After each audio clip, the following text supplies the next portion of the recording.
Mesdames, Messieurs, je suis ravie de vous retrouver sur Dash News pour votre rendez-vous de la rédaction.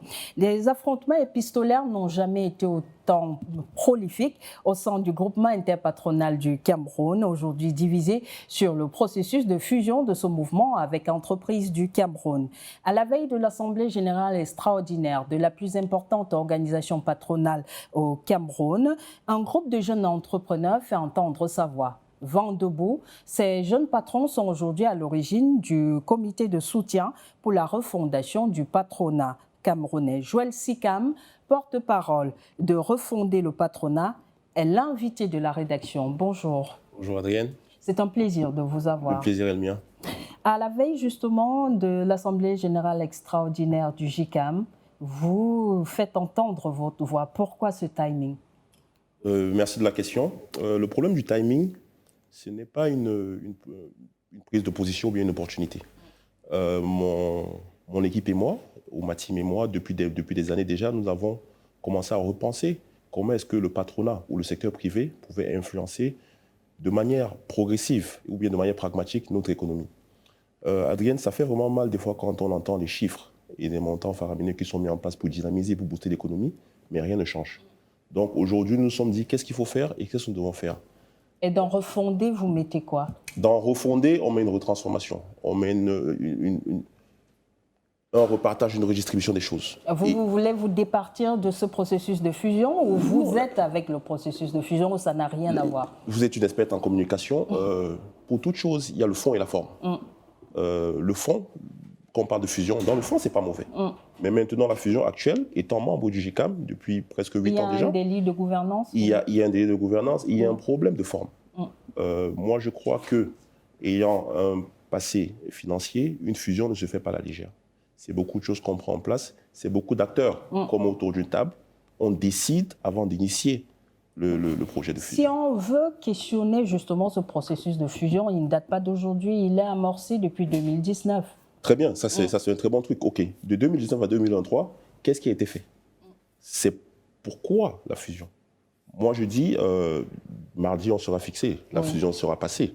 Et l'effet de mode de oui ou non contre la fusion, ne sera plus... Lorsque vous parlez, on a envie tout de même de vous poser qui a le pouvoir, par exemple, de décider de l'avenir si ce ne sont les adhérents du JCAM. Effectivement, moi étant membre et les autres membres, on est conviés mardi à décider et je porterai ma voix de manière à être audible. Et si on arrive à une fusion, je dis toujours rien n'est mauvais. Il faut trouver le moyen de faire bouger les choses. On ne parle pas d'une entreprise, on ne parle pas de la mienne ou bien de la vôtre. On parle du Cameroun. C'est 1000 adhérents, c'est 1000 entreprises. Plus ou moins. Oui, une cinquantaine d'associations. Voilà, c'est ça qui fait atteindre à ce chiffre dont je ne suis pas sûr.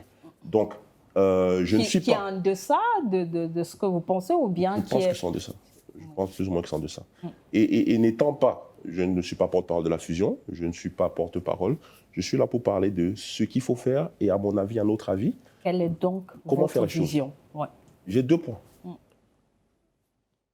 L'économie camerounaise est à 98% constituée de PME. Et quand on prend ces 98%, on ne parle que du secteur formel. Vous et moi sommes Camerounais, on connaît la force et la puissance du secteur informel.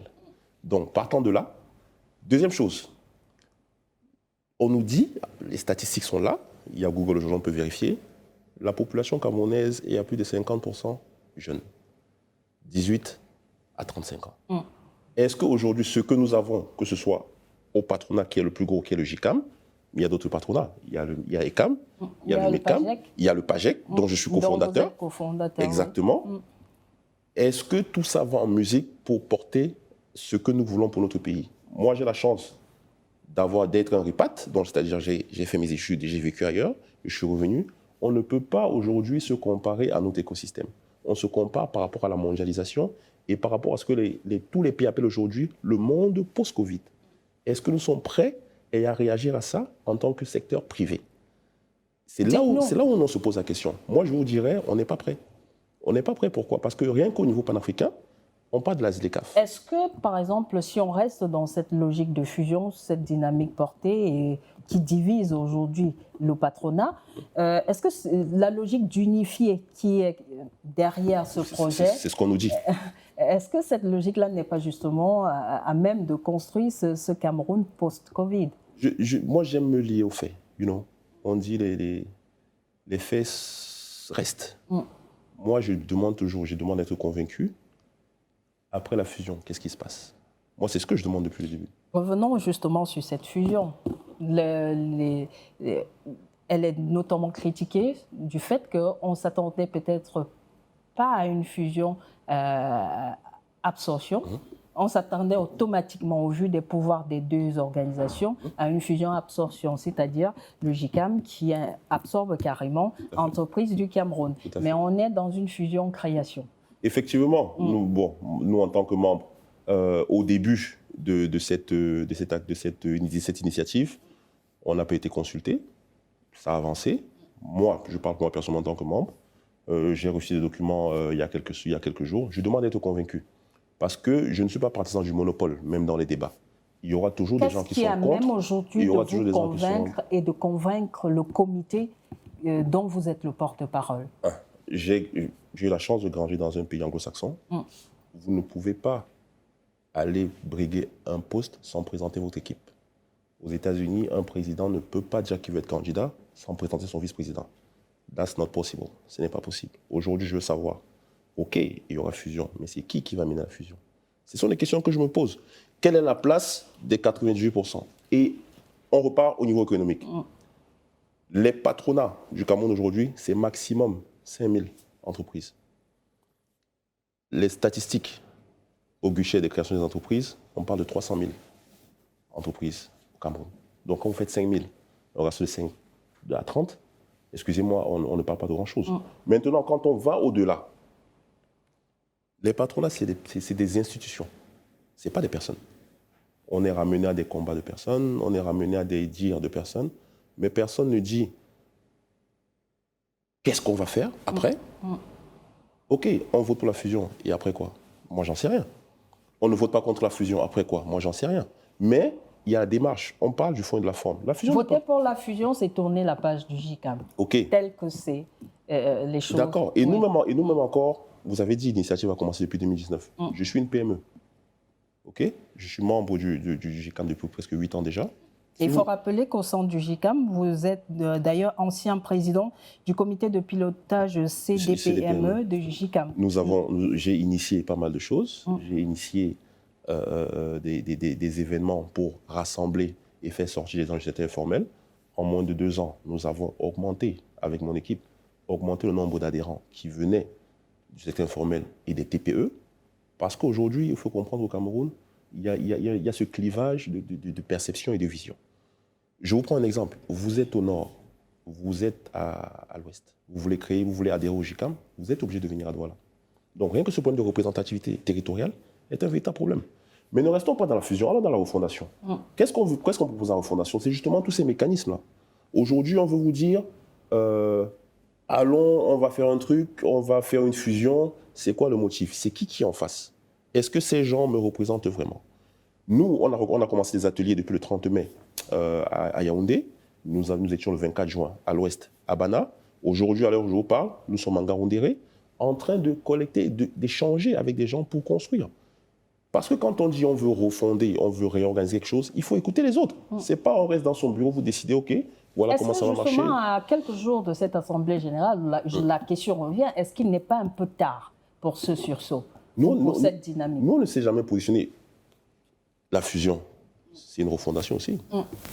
Si on regarde bien dans le terme, c'est une refondation. Oui, elle est juste peut-être pas bien faite, elle est juste peut-être pas bien propice, mais c'est une refondation.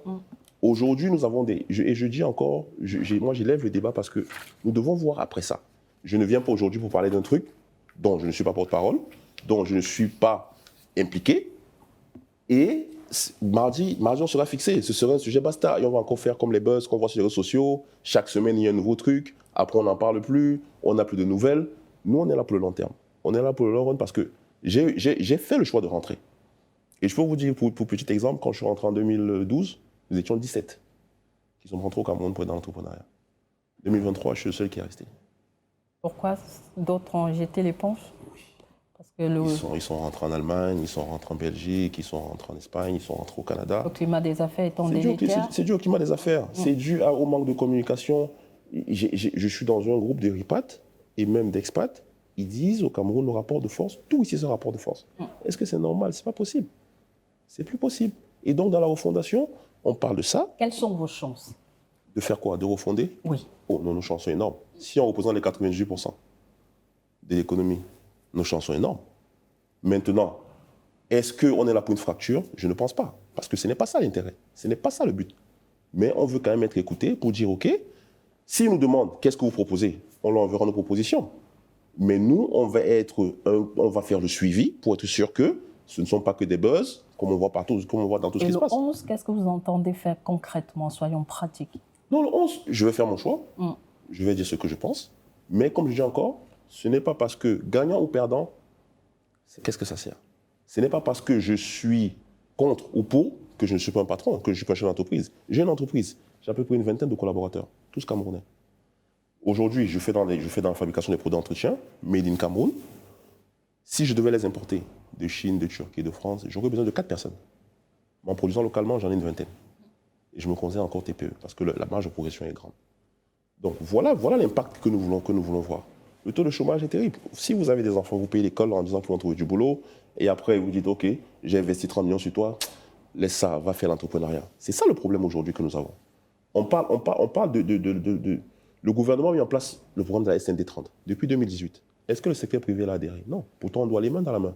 Ce n'est pas un rapport de force d'un combat. Tu es pour qui? Tu es pour quoi? La crise actuelle va impacter, vous pensez, sur la crédibilité du secteur privé? Oh oui, ça, à date, fusion ou pas fusion, gagnant ou perdant, le secteur privé a pris un coup.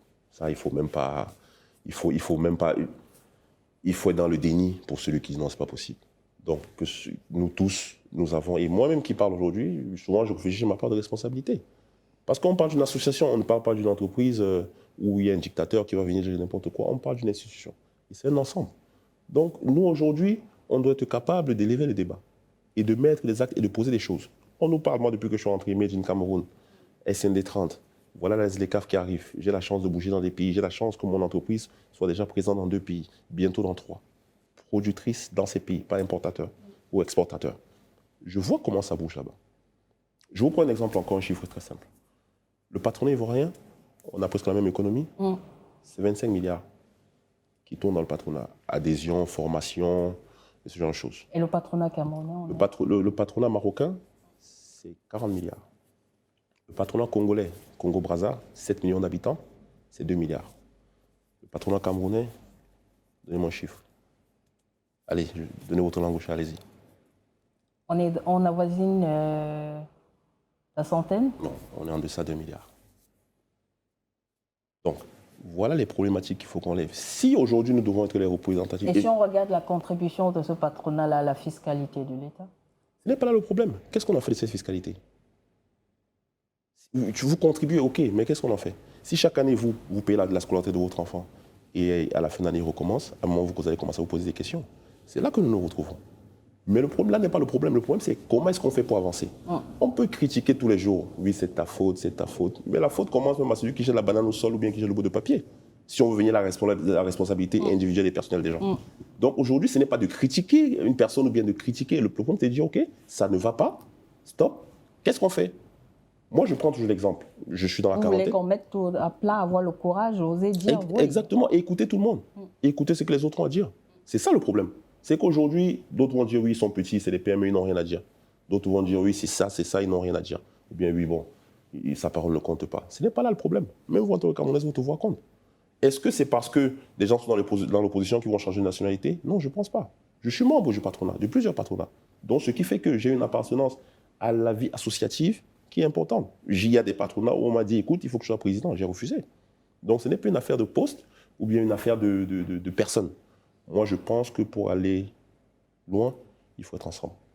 Aujourd'hui, avec la mondialisation, le monde post-Covid, la guerre russo-ukrainienne qui devient une crise économique, il faut que le Cameroun soit prêt. Je le dis encore, moi je suis une génération, quand je causais avec mes amis, Personne au Cameroun de ma génération ne peut rêver acheter une voiture neuve. C'est pas possible. Vous semblez, à vous écouter, vous semblez penser ou bien vous croyez, ainsi que votre comité refondé justement le patronat camerounais, vous pensez que les méthodes ou bien les pratiques au JICAM sont éprouvées aujourd'hui. Il faut passer à autre chose, une approche plus innovante. Je pense qu'il faut une approche plus innovante.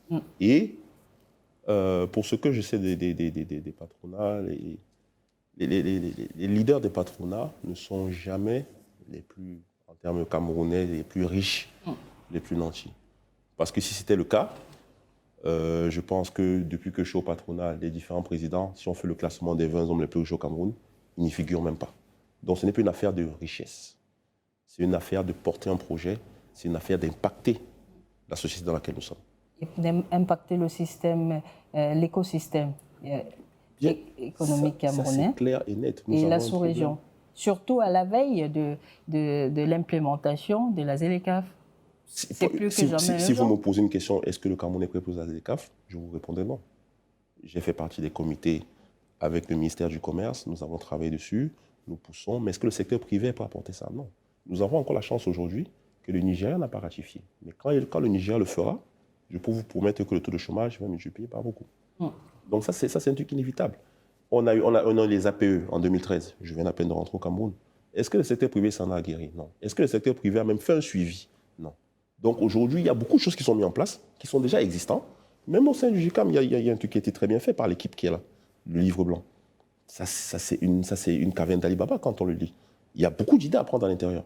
Donc, on croit toujours que c'est parce qu'on veut bousculer, éclabousser. Non, il y a des bonnes choses, mais il faut les mettre en musique. C'est ce qu'on est en train de dire. Et aujourd'hui, on va dire, oui, le secteur privé, vous lancez des pots de banane à l'État. Mais attendez, Adrienne, quand on parle d'une équipe, qu'est-ce qui fait le maître du Cameroun aujourd'hui quand je vais à Abidjan, par exemple? C'est les influenceurs, c'est le Ndolé, c'est nos footballeurs. Vous voyez un peu, dans les années 90, qu'est-ce qui faisait le Made in Cameroun? Malheureusement, c'était ce qu'on appelle le Monfeman. C'était ça le Made in Cameroun. Donc maintenant, aujourd'hui, je vais en Guinée-Conakry, que je connais très bien des personnes là-bas, Côte d'Ivoire, Ghana. Les Camerounais, les entrepreneurs camerounais sont appréciés comme du caviar, comme du renard. On a cette notoriété, cette réputation d'être vaillants et résilients. Mais comment se fait-il que notre économie a de la peine à décoller? C'est parce qu'il y a un problème quelque part. Et c'est ça d'en refonder. On n'a pas la science infuse dans ce qu'on veut faire. On appelle tout le monde. C'est pour ça que nos ateliers que nous faisons à travers le Cameroun, c'est pour appeler tout le monde à partager des idées. Pour qu'après, quand on va dresser un bilan et mettre des choses en place, le bilan va se faire à Douala au mois de septembre. J'espère que vous serez là. Et vous allez voir ce que tout le monde a pu apporter. Et après, ça, on décide. Quand on vous dit, Madame Adrienne, vous voulez manger ça ou ça, quand on vous dit, je ne veux pas ça, ce n'est pas parce que vous n'aimez pas. C'est juste parce que peut-être aujourd'hui, vous n'êtes pas en forme pour adhérer à ça. Vous dites, OK, fais-moi ce menu-ci demain, aujourd'hui, et demain, tu me fais l'autre. C'est la même chose. Parce que quand on fait aujourd'hui non pour le patronat, c'est comme si c'était une guerre mondiale. Le non a été créé pour être utilisé. Vous allez permettre que je revienne un peu sur votre discours et je vais me permettre de lire, revenir sur votre questionnement qui peut être interprété comme le fondement même de ce comité, la raison d'être de refonder le patronat dont vous êtes le porte-parole. Vous dites ceci, et je vais le lire. Nous nous devons donc d'y prêter une attention toute particulière et d'avoir des avis éclairés sur les questions qu'il soulève. Cependant, ne s'agit-il pas, en tout état de cause, d'une ultime tentative de perpétuer un ordre ancien, bâti autour d'affinités, postures et pratiques qui ont déjà montré leurs limites? Ça a répondu à votre question, je pense. Maintenant, depuis des années, on essaye. On est la crise dans les années 90. Le JICAM, le siège du JICAM a été mis en place par des hommes de valeur, connus pour leur charisme et leur expérience. Mais aujourd'hui, est-ce que c'est encore d'actualité? Je vous dis, le secteur économique camerounais, légal, formel, c'est 300 000 entreprises. Est-ce qu'on va privilégier 2500 entreprises au détriment de 300 000? Il y a un problème. Et aujourd'hui, moi, par exemple, qui suis un jeune, entre guillemets, je me sens plus très jeune, je vais sur les réseaux sociaux, je passe des commandes sur des gens en ligne, ils me livrent des produits de très bonne qualité, dans l'informel. Les make-up artistes, les TikTokers, les influenceurs. Qu'est-ce qu'on fait de tout cela? C'est tout ça qu'il faut mettre en musique. Et est-ce que le secteur privé, aujourd'hui par exemple dans la SND30, il y a les activités par filière? On a parlé du textile, de la culture. Est-ce que ces gens-là sont pris en considération, même vous, les acteurs de la communication? Il faut organiser justement par filière. Il faut organiser en filière. Aujourd'hui, à date, le patronat est trop généraliste.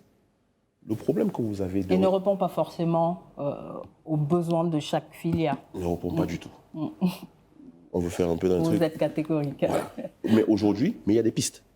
C'est pas de dessiner un tableau noir. Le tableau n'est pas... C'est de dire, OK, voilà ce qui ne va pas, mais il y a des pistes de solutions. Mais il faut qu'on arrête, je pense qu'il faut que le Camerounais arrête le « Ah, on va faire comment ?» Ce n'est plus possible. Vous sortez de la logique attentiste, vous voulez marquer le temps. Exactement. Et faire entendre votre voix. Exactement. Parce qu'aujourd'hui, on va me dire, oui, je veux manger un gâteau, une pâtisserie, on vous amène, on vous dit, OK, elle a l'habitude de faire le coquille, on vous dit, OK, c'est la même chose, vas-y, elle va te faire le gâteau. Ce n'est pas la même chose. Vous comprenez ce que je veux dire? Donc aujourd'hui, il faut être spécifique. Très spécifique aux attentes. Il faut quelqu'un qui porte. Pas seulement porter les problèmes des grands, mais pour porter les problèmes du grand nombre. Si moi aujourd'hui on me dit, OK, on veut refonder, on veut me parler de la jeunesse, et on m'amène un monsieur qui a 70 ans, excusez-moi, il ne me représente pas.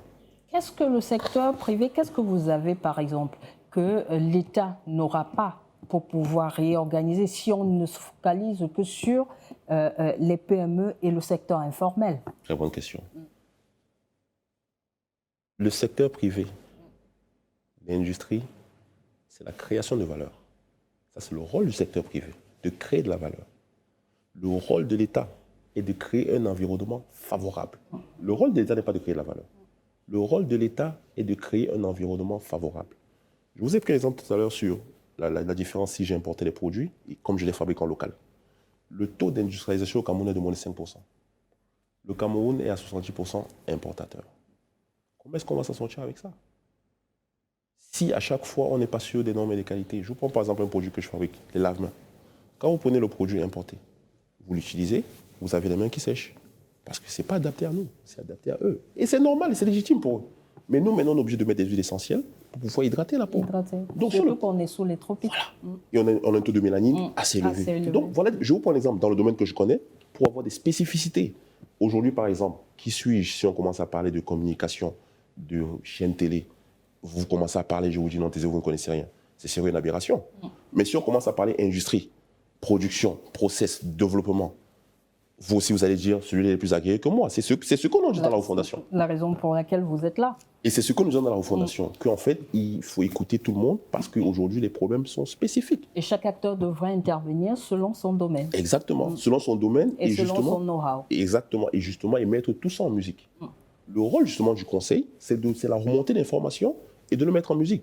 Ce n'est pas de dire, on pense que voilà ce que les autres d'en bas ont besoin. Non, c'est un travail du bas vers le haut. C'est très important. En fait, ce qui se passe à vous écouter, c'est qu'au sein du GICAM, à l'heure actuelle, il y a ce qu'on appelle les grosses entreprises et justement ces très petites entreprises ou bien les PME qui n'ont forcément pas de mots à dire. C'est le ressenti qu'on a. C'est le ressenti que j'ai. J'ai été aussi des PME. J'ai posé des actes. Et des fois, on dit que les actes là ne valent rien. Non, rien produit. Mais aujourd'hui, c'est ces mêmes actes qu'on est en train de dire, c'est ce qu'on va faire plus tard. On va sortir sur l'avenir du Made in Cameroun. Vous, ces jeunes patrons qui croyez au savoir, aux produits au Cameroun.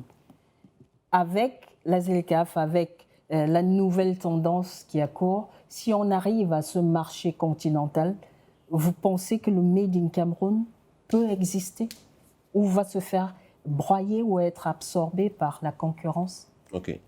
Si vous me demandez maintenant, à l'heure actuelle, est-ce qu'on est prêt pour la zone de libre-échange? Je dirais non. Pourtant, le Cameroun vient d'accueillir sa première cargaison qui vient de Tunisie, de résine, au port de Kribi. C'était qui l'importateur? Bon, là, vous allez aller la main gauche dans la main droite. Vous voyez ce que je veux dire? Donc, on n'en parle pas dans les détails, mais effectivement... Donc, vous pensez que jusque-là, les dés sont pipés? Ou le jeu biaisé? Je crois que c'est comme ça que ça marche dans le monde. On ne va pas je ne veux pas me prétendre... C'est pas une invention du Cameroun? Non, on n'invente rien. On n'invente rien. Vraiment, il faut qu'on soit clair dessus.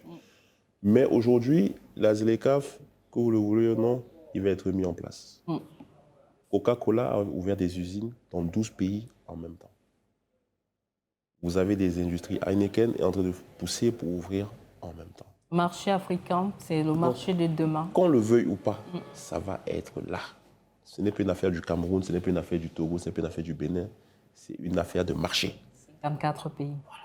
Donc aujourd'hui, il faut s'arrimer. Est-ce qu'il faut être prêt? Moi, par exemple, à mon entreprise, on est déjà made in Cameroun, on est made d'un autre pays déjà, on va être made d'un autre pays dans quelques années.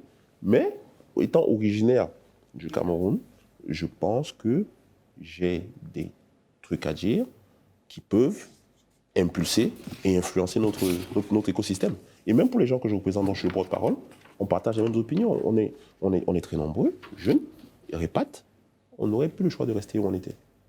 Mais on vient parce qu'on pense qu'on peut insuffler. Mais maintenant, si en voulant insuffler, on est traité d'opposants, ça fait mal. Mais à la fin de la journée, est-ce qu'on fait ça pour nous? Parce que je pouvais dire, OK, moi je suis chef, je me tais, j'attends mon tour, et puis j'avance. Mais à la fin de la journée, je dis, OK, Adrienne, Philippe, venez, parce qu'on doit grandir ensemble, on doit pousser ensemble. Donc c'est un peu ça que nous avons fait dans la fondation, et impliquer justement avec les ateliers, nous recensons beaucoup d'informations, parce que le problème du Nord, ce n'est pas le même que celui de l'Ouest. Ce n'est pas le même que celui du littoral. À chaque région, sa réalité. Exactement. Vous allez par exemple au centre et on vous dit, oui, non, on produit beaucoup de manioc, on a du mal à écouler. À écouler, accès au transport, ce genre de choses, les conditions de stockage et ce genre de trucs. Alors, ils vont vous dire, nous, il y a des fois, on a des problèmes de pluviométrie. Au nord, ils vont vous dire, écoutez, nous, on a trop de culture, il faut qu'on ait des espaces. À l'ouest, par exemple, on est des paysans qui nous ont dit, écoutez, moi, j'ai envie d'agrandir, mais je n'ai pas d'espace. Au Cameroun, il y a un problème du foncier. Ça questionne le foncier, justement. Mais voilà. La redistribution des terres. Voilà. C'est une question, quand on parle de finances agricoles, c'est la question, c'est l'aspect majeur qui est mis en avant par les acteurs de ce secteur, redistribution des terres. Donc, vous y êtes dans la refondation. Vous voyez que vous avez votre part, votre contribution à faire. Parce que tout le monde est d'abord patron.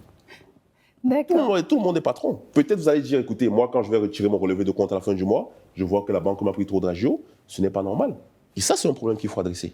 Mesdames, Messieurs, c'était Joël Sikam. Merci. Vous êtes porte-parole de Refonder le patronat, directeur général de Fisco Cameroun, ancien président du comité de pilotage CDPM JICAM, cofondateur du patronat des jeunes entrepreneurs du Cameroun, en abrégé PAJEC. Merci d'avoir été l'invité de C'est moi qui vous remercie, Adrienne. Mesdames, Messieurs, c'est ainsi que se referme cet autre numéro de l'invité de la rédaction. Au plaisir de vous retrouver. À bientôt.